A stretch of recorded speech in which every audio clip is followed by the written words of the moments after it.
Lecture 3, Best FBA Products. This is a little review for older students, but I'm going to go over the products that best suit FBA.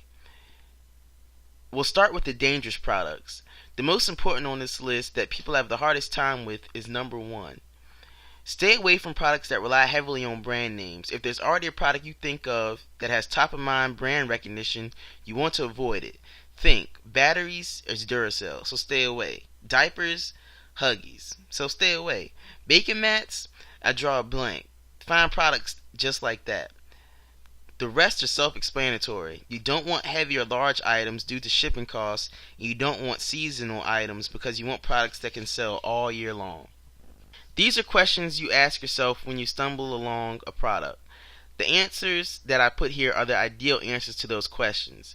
Using this strategy, number 3 isn't as important as long as the reviews of the product are obtainable. Look for anything below 200. If it's a little higher, that's okay too. Say 250 to 300. The most important question in regards to strategy is the product selling at least 3 units a week? You'll find out how to figure this out later in the course.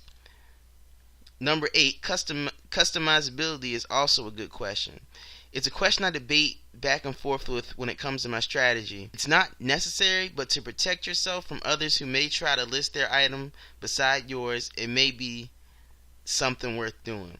We'll cover this later in the course as well. All these are completely optional, but they are good signs that aid in your decision. These are good signs that aid in your decision. These are the factors you look into considering customizability.